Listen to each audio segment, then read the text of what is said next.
Coming to you live from the JRE Tobacco Aladino Mobile Studios, it's the Cigar Pulpit.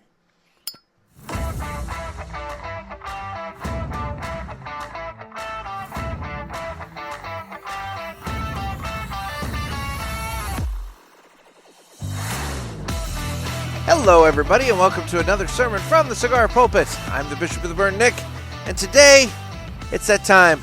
It is Parishioner Cigar of the Year time.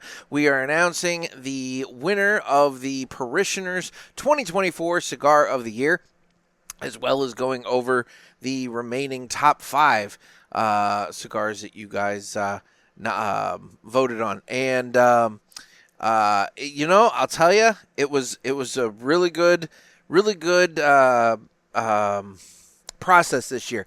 It was well, let's put it this way. It was a little sloppier than normal because in previous years I had some assistance. This year I was on my own. Had to figure out Google Docs and all that fun stuff. But you guys you bore with me. You were patient, and here we are now coming at you with the winners. And so I will not be smoking the Cigar of the Year. And part of the reason for that, no, not part of the reason. I'm going to go off for a moment. We're getting into this early.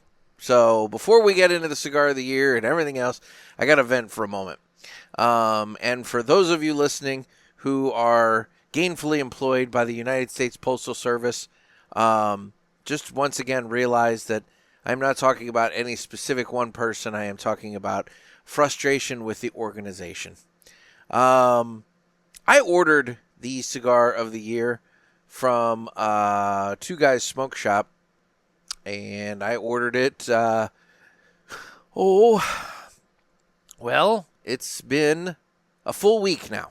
It's been a full week since I ordered it, and I recognize that Martin Luther King Day is in there, and so, there was no mail delivery that day, but the Cigar of the Year that I ordered has been sitting in Iowa, Des Moines, Iowa, since Friday. And mind you, again, I ordered it on Tuesday. So it took, and I know that the folks at Two Guys got it to the post office on Tuesday. Because not only did I get the shipping confirmation email from them, but also the tracking begins on Tuesday. So it took from Tuesday to Friday to get it from New Hampshire to Iowa. Never once to St. Louis. This time we skipped St. Louis and we just went straight to Iowa. And then from Iowa, it has sat there. And it had an initial delivery projected date of Saturday the 19th or 18th. That obviously came and went and did not happen because it was still in Iowa. And so, unfortunately, as of right now, the cigars are still sitting in Iowa and not moving. So, my cigars of the year are there. And so, today, I'm smoking something different.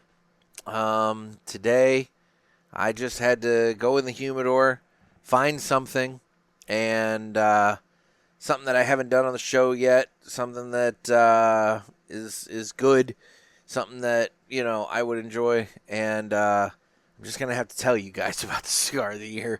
And, we'll smoke the Cigar of the Year later. I will get to it. It will, as soon as it arrives, we'll figure out when we can slot it into rotation. Maybe that'll be the cigar that I smoke on the TPE recap episode, because it's always hard to figure out what I'm going to smoke from that because I talk to so many people. So maybe that'll be a good one for the TPE recap episode, as I can smoke the Cigar of the Year and get that in. But unfortunately, guys, the Cigar of the Year just didn't make it to me. I don't know what is up with the post office. I don't know if this is a staffing situation or what, given the leadership at the top. That's the thing. I don't have a problem with the rank and file, the the delivery people, the people at the individual post offices. I think, they're doing the best they can with what they've got. But, the guy running the post office is just such a fool. And the whole system's broken. And mark my words, you're going to see the government have to prop up the post office in a big, big way, or else the post office is going to collapse. It's going to happen. I deal with them enough. I hear enough things. I have friends that are newspaper people that lobby the post office for things and this and that and whatever. Mark my words. The United States postal system is going to collapse without government intervention. And we're all going to be on the hook for the big postal system bailout that's going to have to happen. And your stamps are going to go up. Your postage is going to go up. My newspaper postage for my periodical permit went up 40% last year. It wasn't all at once. It was different increases added up over time. But 40%, my postal rate has gone up.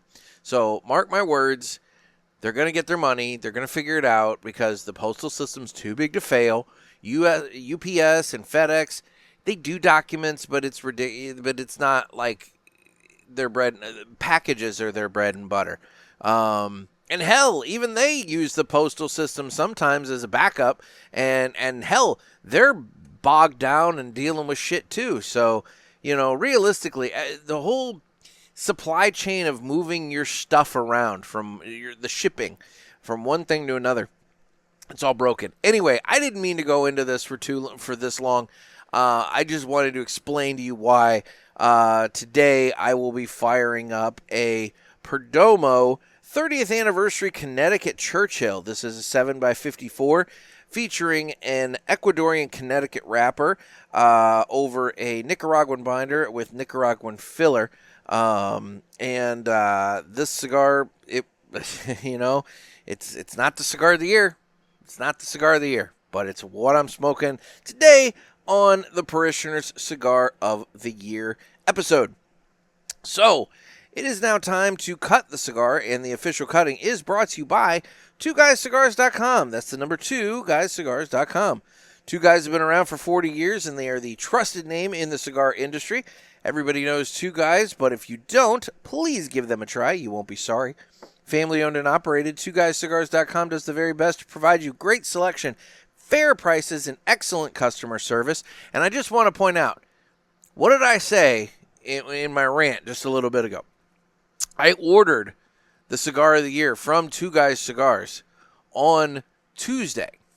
So a full week before this episode comes out. And they shipped it out that day. I ordered it that morning. They had it shipped out and to the post office that day.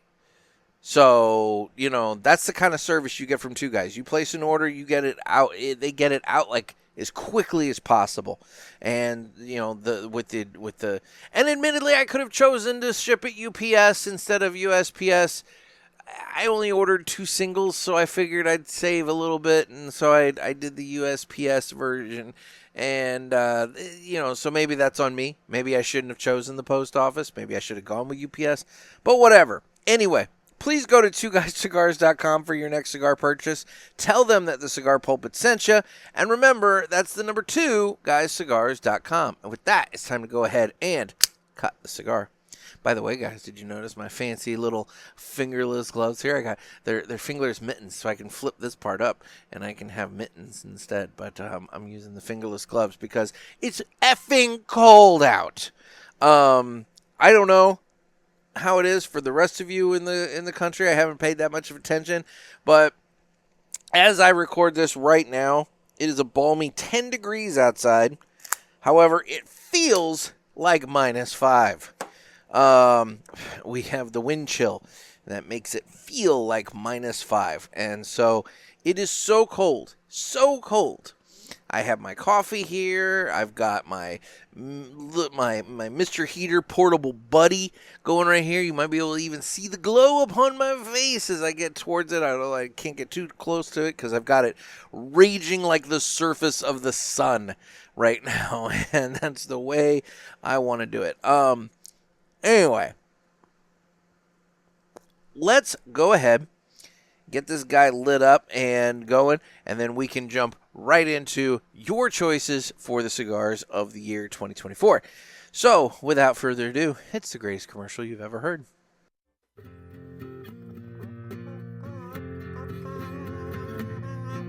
Some say cigars are all the same. It's just not true. It's you I have to blame. Well, I don't know, 'cause what I know, there is a cigar called Aladino Corojo. Aladino Corojo. Aladino Corojo. They say authentic, so we're not confused, while the others say it's a word that's just abused. I guess that's so, they can't compete. At least I'm sure Aladino can't be beat. Corojo. Aladino Corojo. Aladino Corojo. Aladino Cigars use authentic Corojo tobacco from JRE Tobacco. This is the greatest commercial you ever heard. Yeah. And this cigar right off the bat, right off the light, nice and creamy, and it's already it's just such a wonderful smoke. But anyway, so let's get into it. So guys, let me explain. For those of you who maybe didn't take part, maybe you're new, whatever. Every year for the past, this will be the third year now. This will be the third year in a row that we've done this. We are doing the Parishioners Cigar of the Year. And the way this works is you guys, the listeners, the parishioners, you guys nominate the cigars. Over the course of about 2 weeks or so, I ask for nominations, and I compile a list. And it's every cigar you guys name off, I put on that list, including the Remington. And this year, there were 33 cigars that were put up and nominated for Cigar of the Year. And I don't really have specifications or any sort of criteria. I don't really say, like, it has to come out this year or, anything like that. Obviously, some recency bias comes into play. You guys, name off more recent cigars when you do your nominations because you're smoking the new stuff. You're trying the new stuff. But there are some older, cigars that do creep into the process and get nominations. And it's kind of fun to see that because it's like, okay, this thing that came out years ago, it must be smoking well. The listeners are doing it. Now, rabbit hole, deviation for a split second.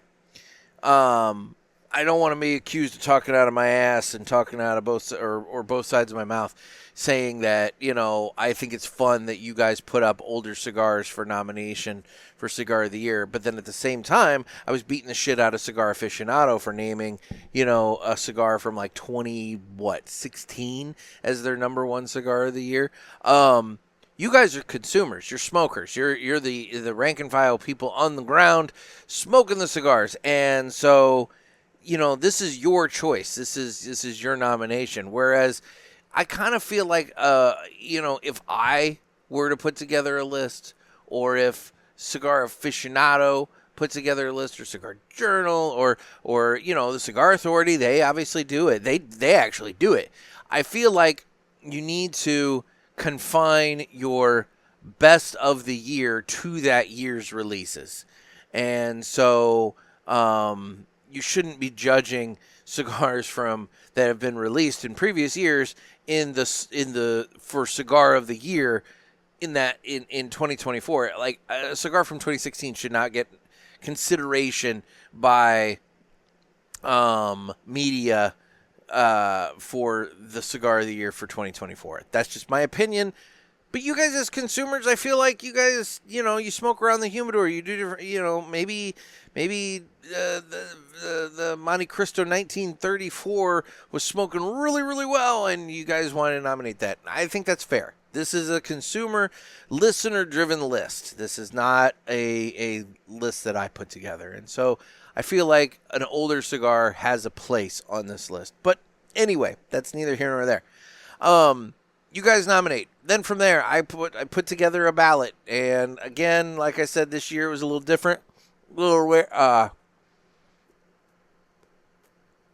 sloppier. You had to bear with me as I figured out how to use Google Docs and Google Forms. And I did. I figured it out. And we got a ballot put together. And then you guys went in and you voted.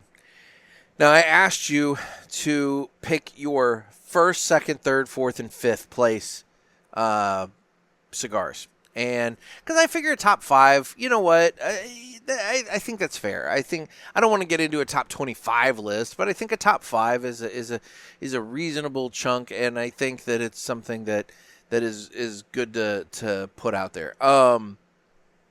You guys voted, and it was weighted. It was a weighted vote. So first place got 5 points, second place got 4 points, third place got 3, and so on and so on. At the end of it, I tallied up all the different votes that you guys put through. I tallied up the points for all that. And I will go ahead and say now that there was a very obvious winner. First place ran away with it with twice as many points as second place. And what's interesting then is third place was a tie. 2 cigars actually tied for third place. And fourth place was a 3-way tie.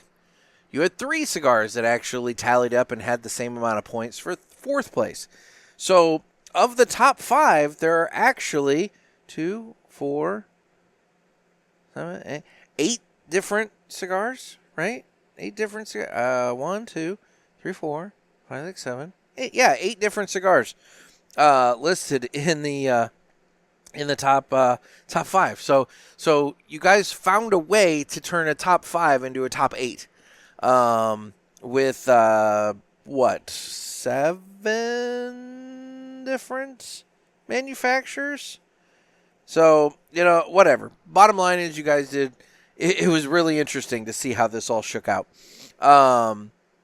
And I also want to point out and thank everybody that voted, because we had the most amount of votes. We had the most amount of parishioner participation this year than we've had in the previous 2 years. So not only did we increase the number of voters, but you guys also managed to figure out how to turn a top 5 into a top 8. And so anyway, without further ado, I'm just going to go ahead and get into it. I am going to go ahead and start with first, because I do have an interview with the manufacturer who took first place. We're going to hear from them in just a moment. But without further ado, I want to go ahead and announce that you guys have made the Perdomo 30th Anniversary Sun-Grown Epicure your 2024 Cigar of the Year. As I said, the voting was fast, furious, and it was pretty obvious that one was winning. Like, from the get-go, that one had the most amount of votes, and every other cigar kind of had to keep up. Now, other ones got different placements, but with the way the weighted voting happened, the Perdomo 30th just ended up with the most amount of first-place votes. It definitely was a favorite amongst you guys. You went in hard for it, and anyway, it is your 2024 Cigar of the Year. It now joins the West Tampa Tobacco Black that was named the 2022 Parishioners Cigar of the Year, and the West Tampa Tobacco Red that was named the 2023 Cigar of the Year. So we have the West Tampa Tobacco Black, the West Tampa Tobacco Red, and now the Perdomo 30th Anniversary Sun-Grown Epicure. So congratulations to all the fine folks over there at Perdomo, Nick Perdomo, Nicholas Perdomo, Arthur Kemper, all the fine folks that worked on the 30th Anniversary series and the Sun-Grown. And you guys, you hit a home run with the consumers and my listeners. They really enjoyed the cigar, and they put their votes towards your cigar for their favorite of the year. So without any further ado, why don't we now go ahead and jump over to an interview that I had with Nick Perdomo, where we talk about the 30th Anniversary Sun-Grown Epicure. So we are joined today by Nick Perdomo Jr., and Nick, it is my pleasure to announce that the 30th Anniversary Sun-Grown Epicure has been named by my listeners, the Parishioners, the Cigar of the Year for 2024. Congratulations. Thank you, Nick. It's a great honor. We're extremely proud of that cigar. It's and you know, what can you say? It's we're just very honored. Thank you so much for that news. That's great news. Well, you know, this the way we do it here, my listeners, they take some time throughout late November and early December to nominate their favorite cigars from the year. I don't add any to the list. This is all completely listener driven. And then once the list is compiled, we put together the ballot, and then the listeners vote amongst themselves as to the winner. And so, you know, this is 100% consumer, listener driven. You know, there's no influence whatsoever from me. I don't vote. I don't put anybody on the list. It's 100% them. So, you know, this is a testament to what you guys are doing, that, you know, my listeners and these consumers are by a significant margin propping up the 30th Anniversary Sun-Grown. Well, yeah, it's phenomenal. It means even more when it comes from the actual consumer. You know, we've won numerous awards, and the best awards are the ones that come directly from the consumer, not for guys who rate something or something like that. You never know with that. So it's really what a great phone call today. I really appreciate it. No, I'm happy to be making the phone call. So, can you talk a little bit about, you know, how the 30th Anniversary line came about? I mean, obviously, you know, the industry and you guys like to celebrate anniversary milestones, but how did this line, you know, kind of come about? Well, it's kind of funny. We had this incredible 2006 and 7 crop, and I wanted to hold that crop. We had just come out with the 20th anniversary, so I said I'm gonna come out with this tobacco for our 25th anniversary. So 25 years just hits around the corner, which was 7 years ago. And Miguel Rivera, general manager, said, "We're doing a 25th anniversary," and I'm like, "No." And he said, "Well, you said we were going to do a 25th anniversary." I go, "I never do a 15, a 25. I'm not a big anniversary guy, you know, to let some of these cigars have an anniversary when they cut their hair for some reason." So I said, "Yeah, that doesn't even make sense, Miguel." So I said, "You know what I'm going to do? I'm going to hold that tobacco for another 60 months, and we're going to do a 30th anniversary." And hence, that's where we came out with. And what was unique about this particular cigar is, this is the first cigar, I think, in the history of cigars that actually has certified tobacco, where all the fillers, binders, and wrappers have been stored for a minimum of 15 years. And just because tobacco is 15 years old doesn't mean it's great. You have to have really good installation centers with proper amounts of oxygen flowing together with humidity, and, you know, really sound rooms, which we're really blessed to have in our facilities in Nicaragua. And this tobacco was incredible. We had, you know, 13, 14-hour sunshine days. It was a very dry season, which was perfect for growing tobacco because we use a drip system, and we were averaging over 2 tons of tobacco for every 1.7 acres, which was just an incredible crop, and I wanted to keep that. And that's what makes this cigar special. You know, there's only 107 stores in America that carry it. That's less than 1% of the stores we have, and the reason we do that is not to stop other stores. We want every store to have it. The reason we do it is to be able to keep in stock position. with our retailers, and we're trying to open up more and more. But we also want to have the brand to be out a minimum of 5 to 10 years for a customer to have something like that. So we've been blessed that we've had a lot of brands like Champagne and 20th Anniversary and Habano, and so they've been out for decades and they're still selling strong. So we don't just throw something against the wall and hope it sticks. We want something that really, really resonates and continues selling for decades. That's the mark of a great brand, and we've been blessed to be able to do it. And the 30th arguably is one of our greatest cigars. It just won a real prestigious award in Europe with Cigar Journal.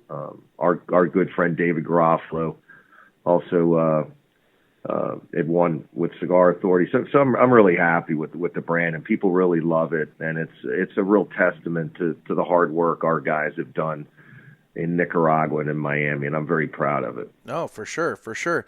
Now, just out of curiosity, what would you say is if you're talking to somebody who hasn't had the 10th, the 20th, and the 30th, and let's say they're interested in the 30th, what would you say is the thing that differentiates the 30th from the 10th and the 20th?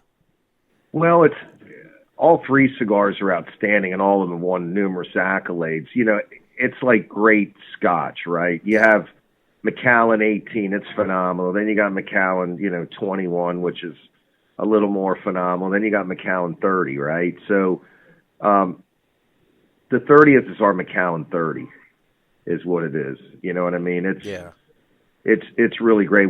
We have a new brand coming out in May, and we've been working so hard on this brand. We've been working on it for the last 3.5 years. I remember I turned 57 years old when we were doing it. I'm going to be 60 in a couple weeks, and we've been working on that brand, and we were thinking, how are we ever going to top 30th anniversary, or how are we going to be right in that wheelhouse for such excellence? And we hit it out of the park with that. But this was a brand, our tasting panel has over 375 years of experience. Very rarely do we come to a consensus between the 9 of us, and all 9 of us, whether it was 30th Connecticut, Sun-Grown, and Maduro, everybody loved the blend and the cigar, regardless of the wrapper.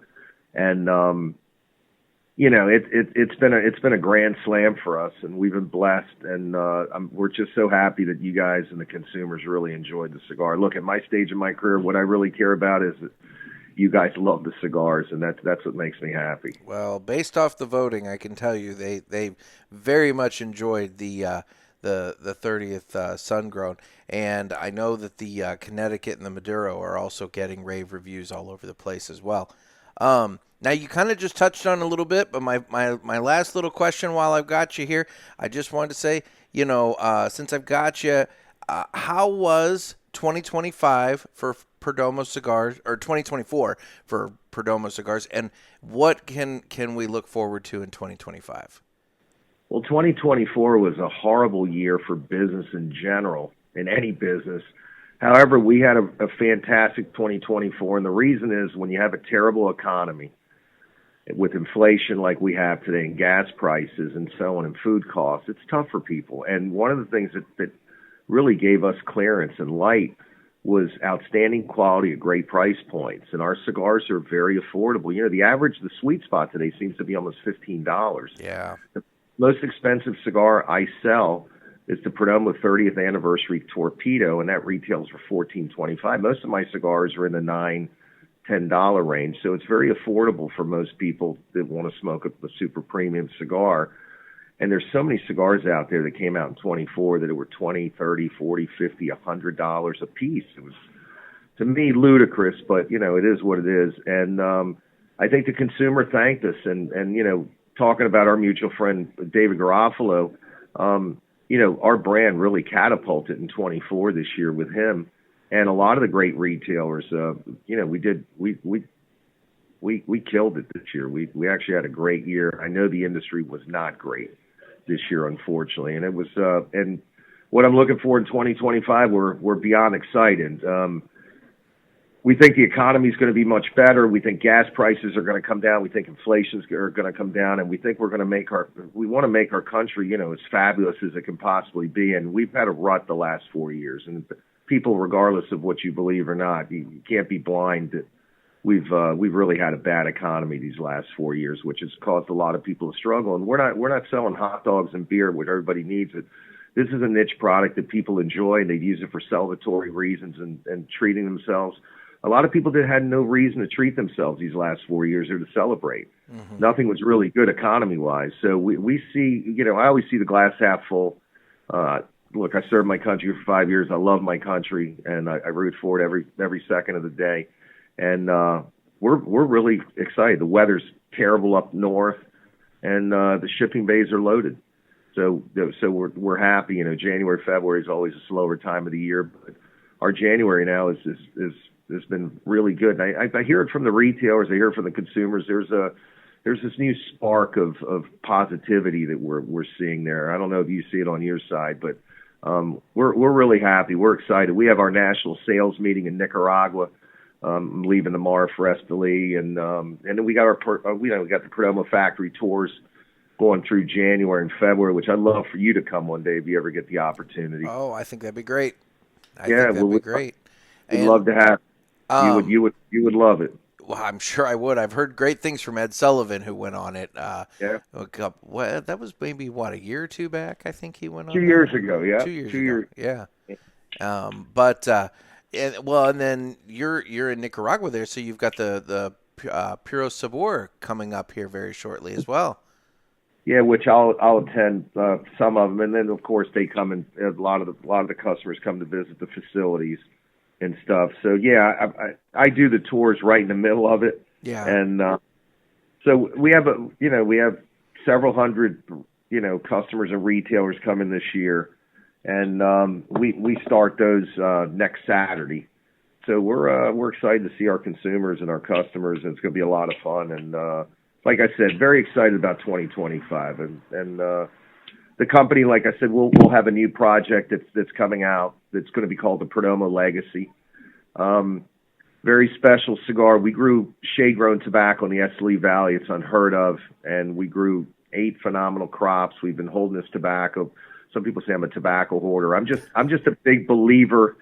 It's not that I'm a hoarder. I'm just a big believer in having well-aged tobacco. My dad really instilled that in my head. I like to ferment everything through. That way you get the solid flavor, the tobacco core flavor that the tobacco speaks for. You know what I mean? Yeah. And I just don't like to cut any corners, and I don't. And because of that, it takes us a while to come out with brands. And, I don't know how people come up with these brands every week. I can't do it. Maybe I'm just not smart enough, but it takes me a while. And this brand's special. Like I said, developed this a little over 3 years ago. My son, Nicholas, was the one who really developed it. And he said, Dad, I want to make a special cigar for you. And I said, for what? He said, for your 60th birthday. And I said, Nicholas, nobody gives a crap about my 60th birthday. And my son said, well, I do. We're both fathers. If your kid says, well, I do, it means something. I would say you do. Then you let him fly, at that point. Then you let him fly. So they came out, and when you see this brand, the cigar is incredible as the packaging is, like on all our stuff. And we did something a little different this time. I think you're going to like it. And the cigar is just incredible. We've been almost.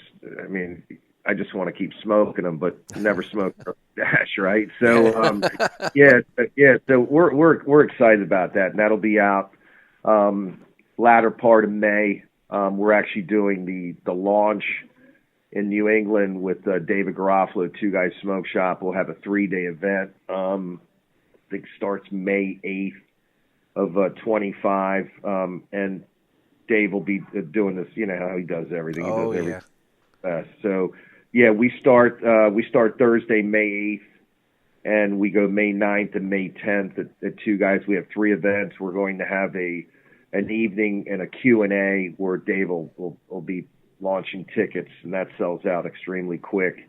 And it's funny, I'm really humbled. People come in from all over. We have people come in from the Carolinas, Texas. I mean, they fly in to come to the event. We're really humbled on that. And my son Nicholas will be joining us. The Q&A is phenomenal. We do it in the evening, and then we have a 3-day event.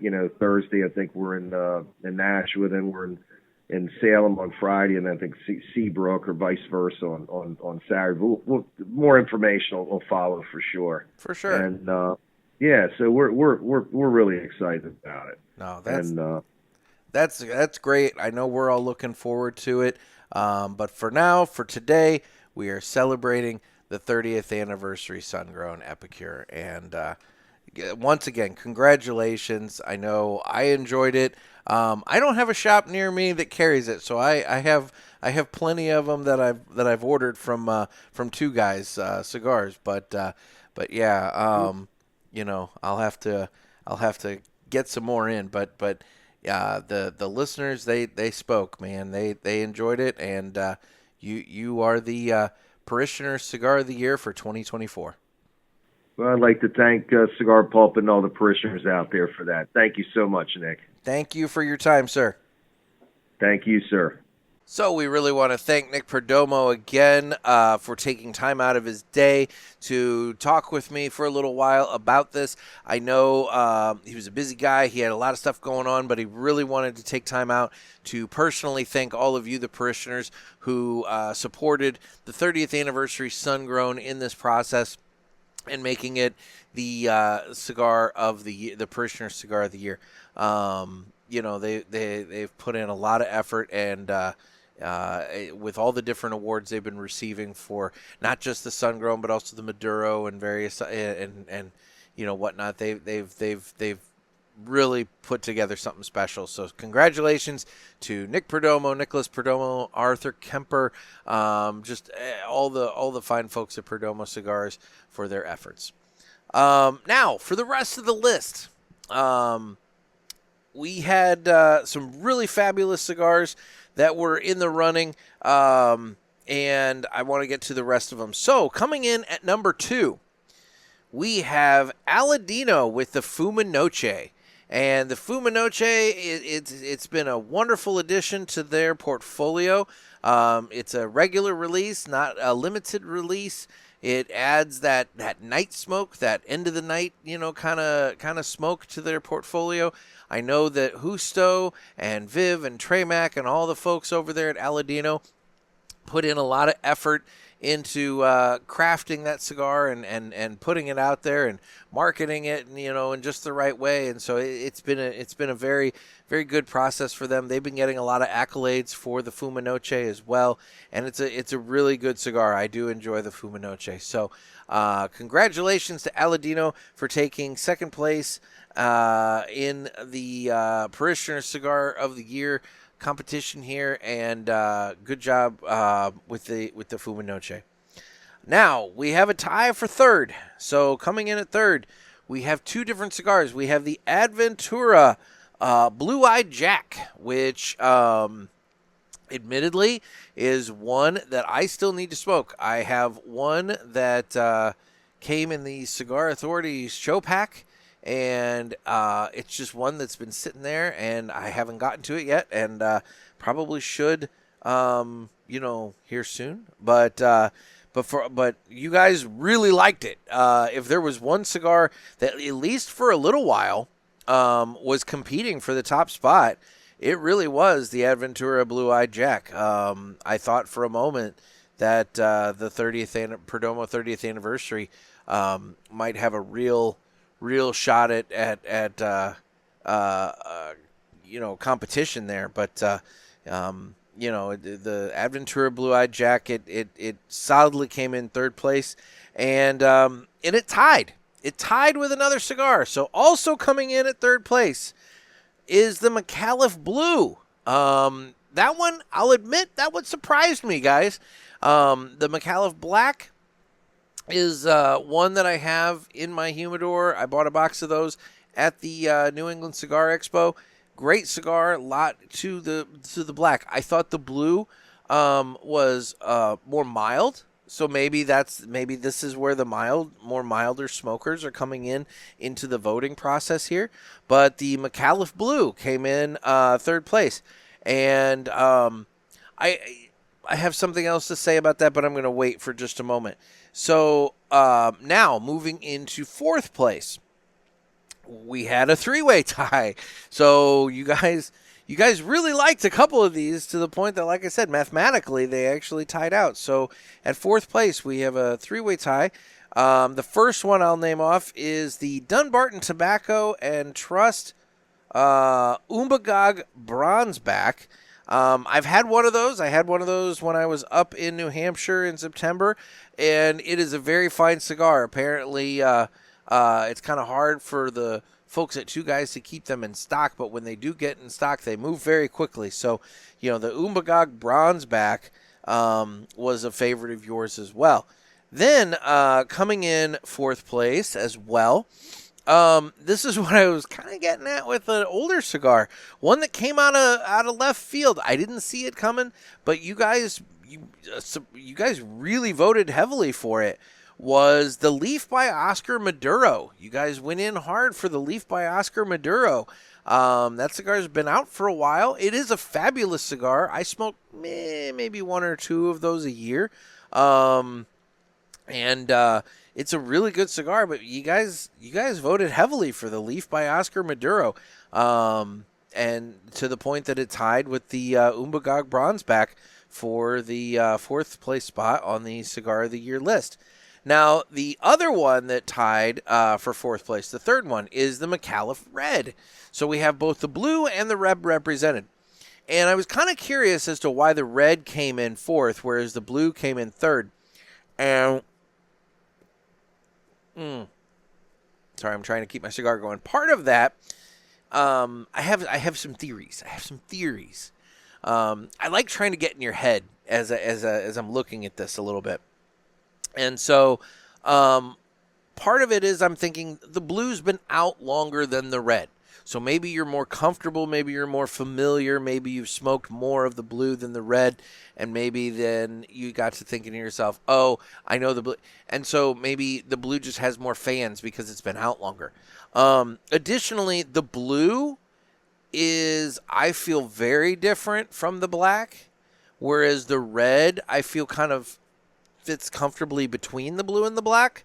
So maybe it's a situation where, like I said, maybe the more milder smokers were comfortable voting or wanted to vote more for the blue than the red because maybe the blue fits that kind of more mild smoker profile better than the red does. I don't know. I'm just speculating. I find it interesting.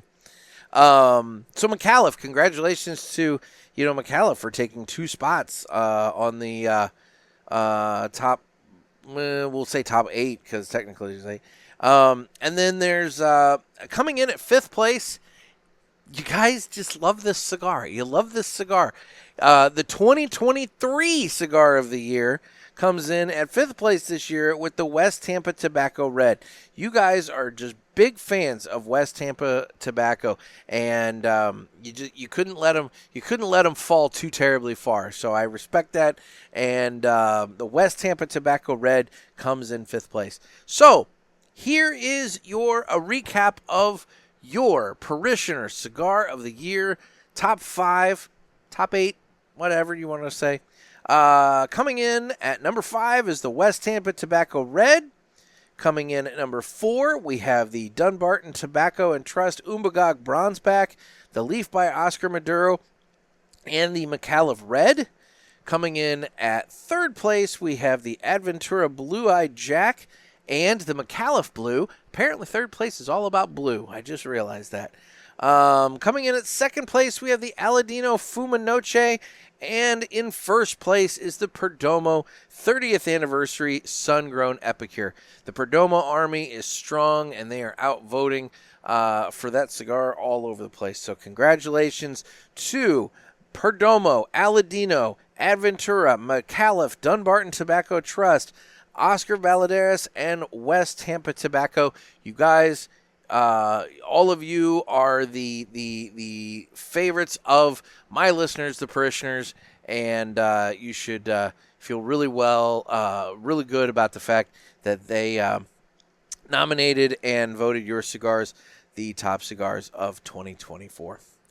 So now also you kind of understand why I went with the 30th anniversary Connecticut for what I'm smoking today, because if I couldn't get the sun-grown, at least I have the Connecticut. It's similar-ish.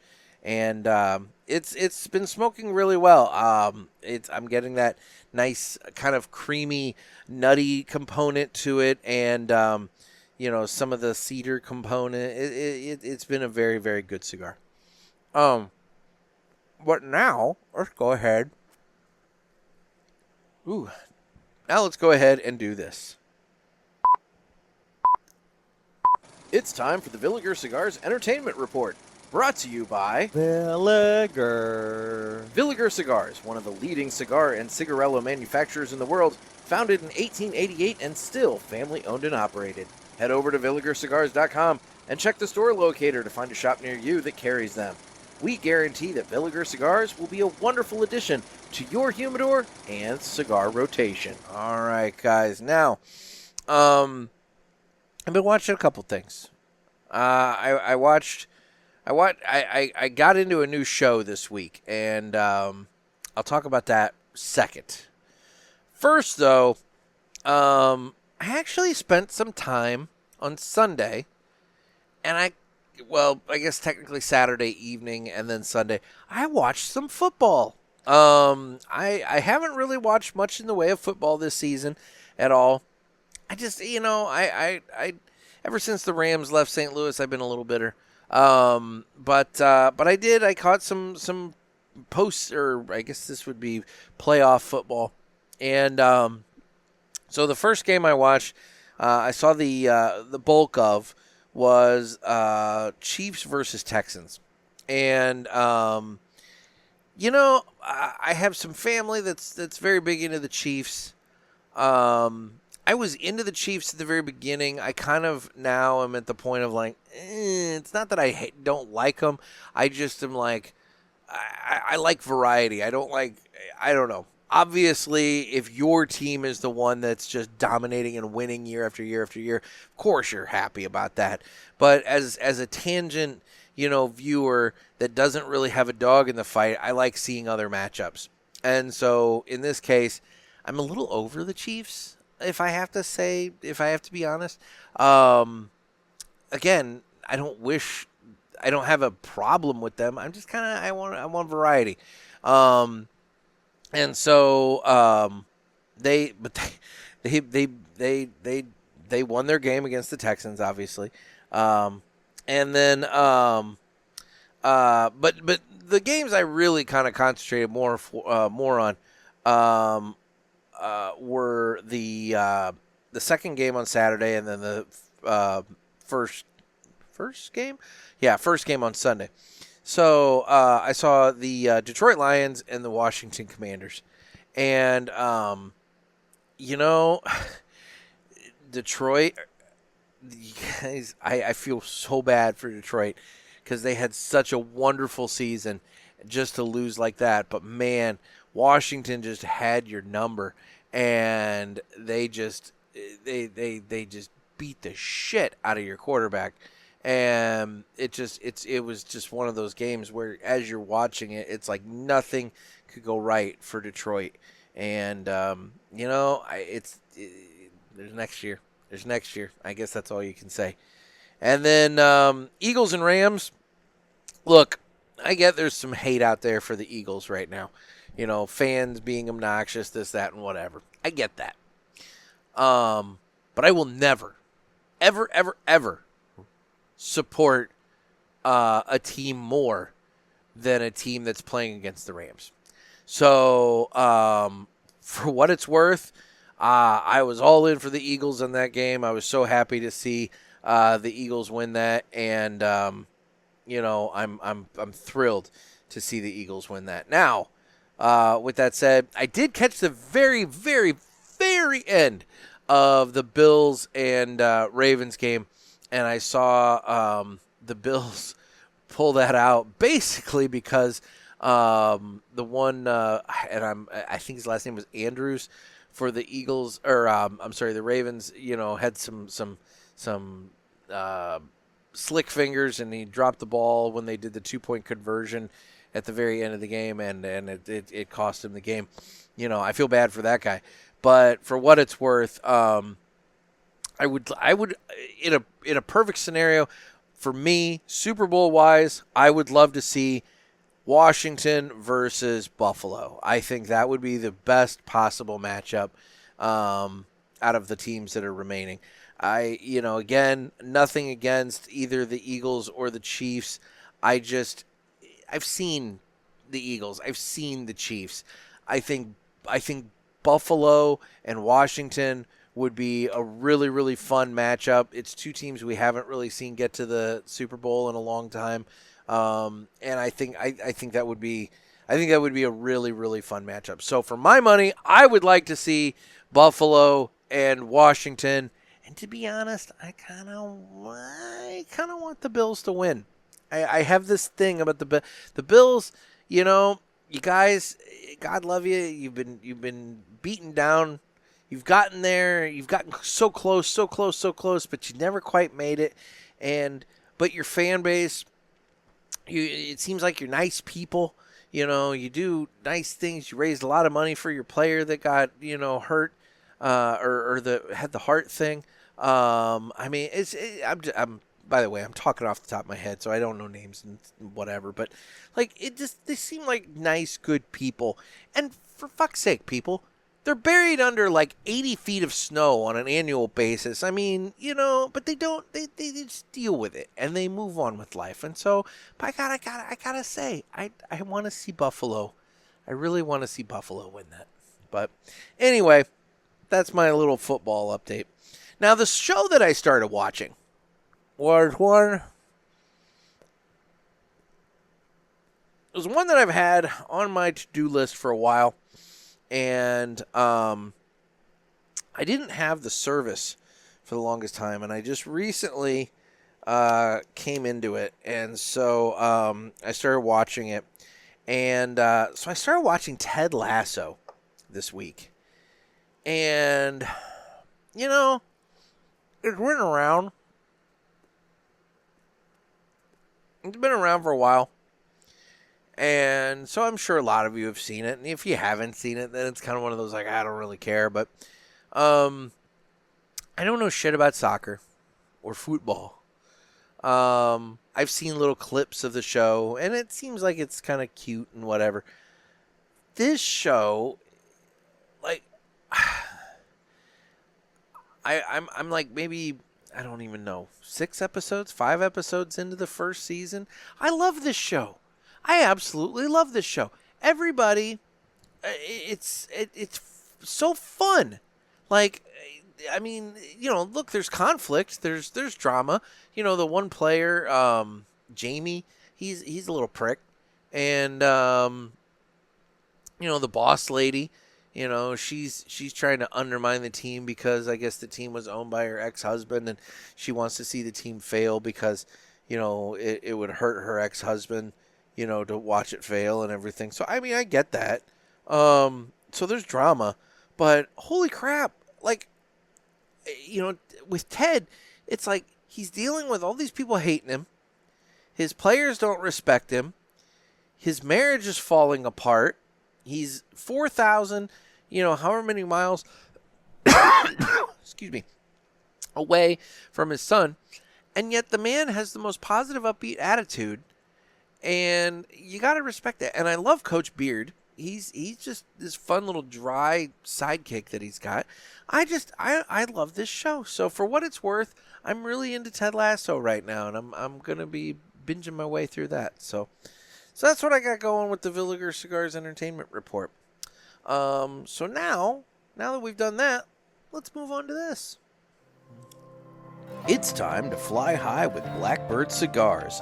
Blackbird Cigars offers you remarkable quality using the most delicate and finest tobacco to always ensure that you're receiving unsurpassed cigars.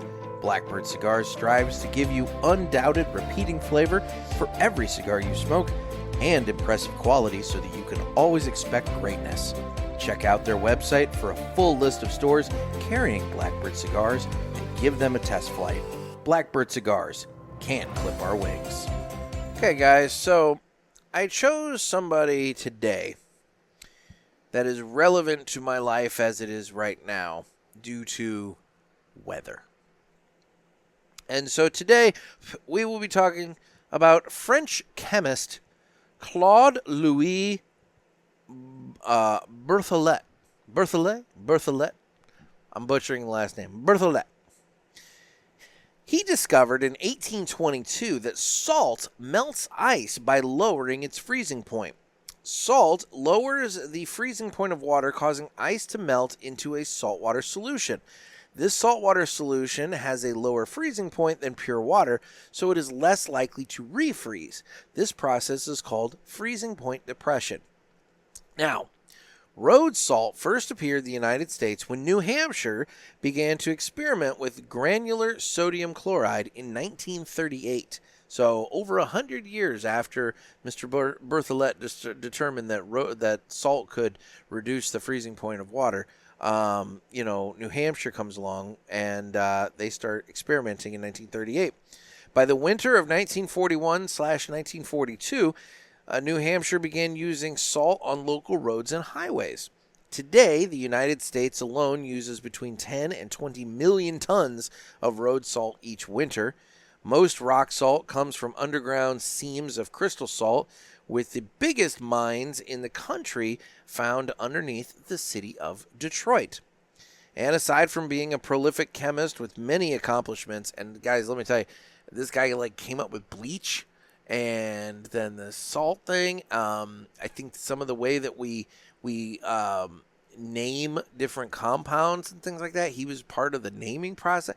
I mean, this guy has a pretty impressive chemist background.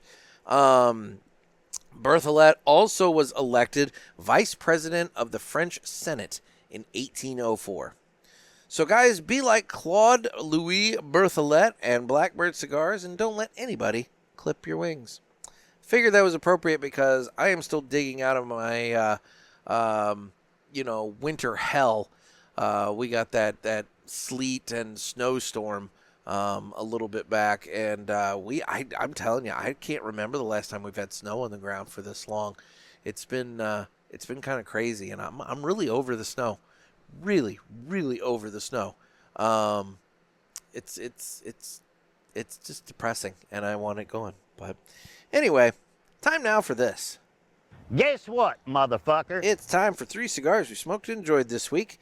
And so for me, I guess it's just me, because nobody else is here to tell you what they smoked and enjoyed. My first one is one that I actually smoked on the show, and that was the Henry Clay Warhawk Rebellious. I love that cigar. I've got it. I haven't looked it up. I keep... Every time I talk about it on the show, I always think to myself, I really need to look into that 2024 release, and I always forget the minute I turn off the board, so I really need to actually look into that. The next one that I smoked and enjoyed this week, it just smoked so wonderfully, and it took its sweet time, and it was a really pleasant smoking experience, was the United Natural Toro. I had one of those in my humidor, and I smoked that, and oh my gosh.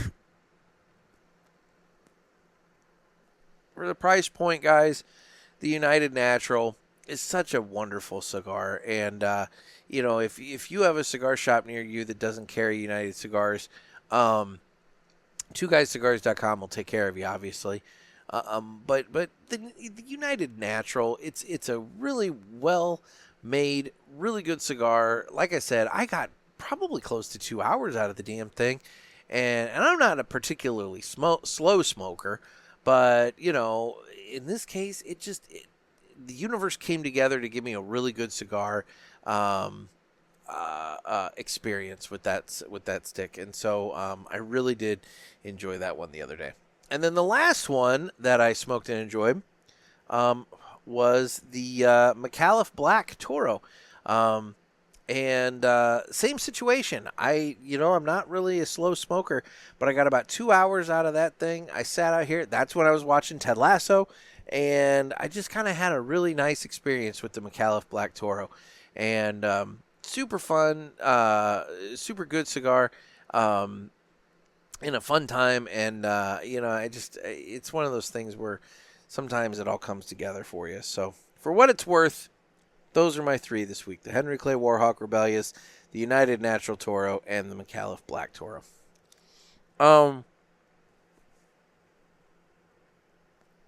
really enjoying this Perdomo Connecticut Churchill, the 30th anniversary Connecticut Churchill. It's definitely got that creaminess and that kind of nuttiness to the smoking experience. I haven't done a retro ale. I suspect that's where there's maybe a little strength to this. Perdomo always tends to have that little pinch of pepper on the retro ale that I haven't experienced yet because I haven't done it yet. Anyway, so guys, it's that time where I talk about the socials. I'm available on Instagram at the Cigar Pulpit. I am available on Facebook where we have the Pulpit Parishioners group, Twitter/X. I am on Rumble, which is basically like YouTube. If you haven't gone over to Rumble, sign up and subscribe to the Cigar Pulpit there, because at some point or another, YouTube's going to decide to yank me down, and that's where you'll be able to watch this on video. I am on YouTube for right now, so if you're on YouTube, go ahead and subscribe there too. It doesn't hurt, I guess. Just know that maybe one day I might not be there anymore, and you'll have to go over to Rumble. And then if you are a Spotify listener, you can watch the show on Spotify. We do Spotify video, so you can watch it on there. I do not do TikTok. I have one. I have literally one video up on TikTok. And so needless to say, if TikTok permanently goes away, it's not going to break my heart. It's not like I'm losing a lot of content. I watched this past weekend when that whole thing went down, and that was interesting to me because, it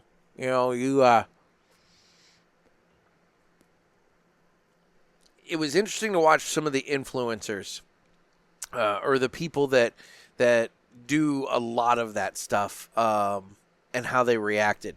So there's one guy, and I follow people on Instagram that I find entertaining, that apparently must have big TikTok audiences. And so I guess Instagram is their secondary account, that kind of thing. One gentleman flat out said, if you think that I've lost any revenue by TikTok going away that I need, then you're wrong. I have basically what he was saying is I have a real job. TikTok just throws some extra money my way. But then it's funny because then there's, other people that are coming on and saying I don't know what I'm going to do now. TikTok was my primary source of revenue and this sort of thing.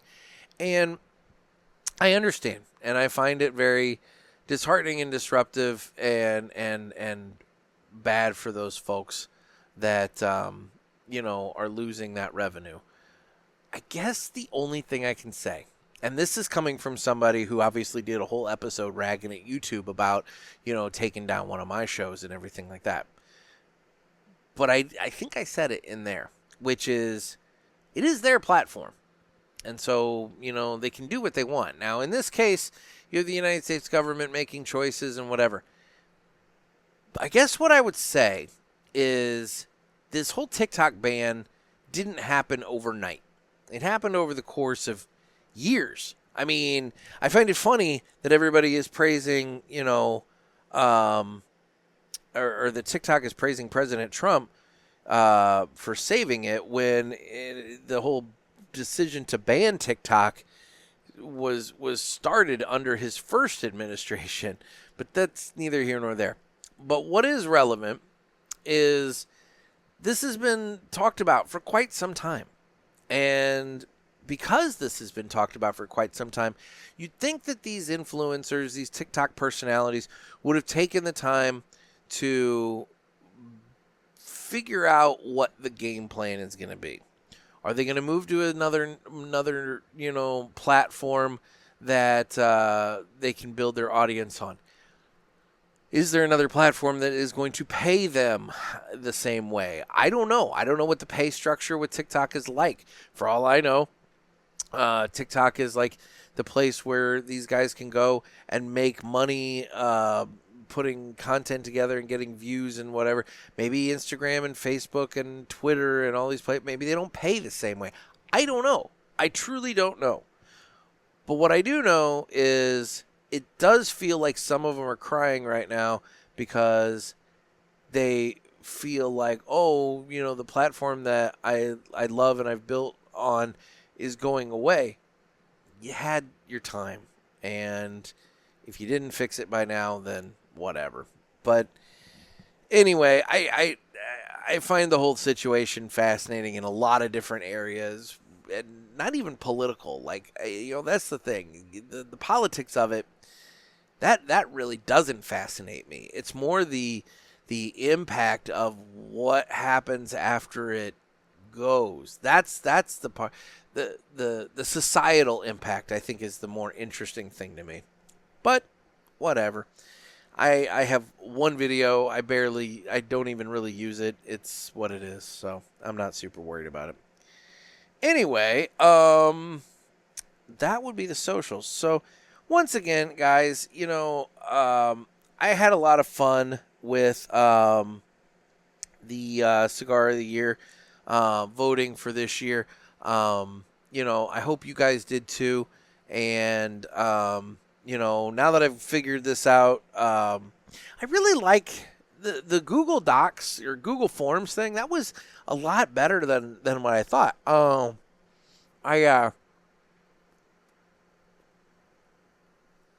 thought the voting actually went fairly smooth. It did kind of prompt me to think about a few things that I need to think about doing this year. Specifically, I think I need a total refresh of the Pulpit website, which, to be honest, has been sitting there practically ignored, because honestly, I just, it's one more thing. But I need to refresh the Pulpit website so that I have a place that you guys can go for, that you can go for things like voting for the Cigar of the Year and that sort of thing. I am looking at maybe developing up like an online store. I don't know if you guys would be interested in like Pulpit merch. Would you guys care about Pulpit merch? T-shirts, sweatshirts, hats, maybe, stickers, things of that nature. I don't know. Would you guys care? I mean, does anybody even care? So I'm looking at that, and I don't know. The other thing, the Cigar Authority's done it for a number of years, and I've just kind of been sitting back going like, I don't know. I don't even know how to do it. But now that I've used the Google Forms, I think I figured out a method for doing like a listener survey. So I might very well put together a listener survey and ask you guys to chime in and give me some details, some information, if you don't mind, and just tell me a little bit about yourselves, your listening habits, thoughts on the show, things of that nature. So anyway, the process has sparked other things, and I guess that's what I'm getting at. So I'm happy with the way the Cigar of the Year voting went this year. So anyway, big congratulations to all of the brands that made the list. And obviously a big congratulations to Perdomo for taking the top spot for the year with their 30th anniversary sun-grown Epicure. Otherwise, guys, I think that's going to about do it for us for today. So this has been another sermon from the Cigar Pulpit. Stay safe and stay smoky.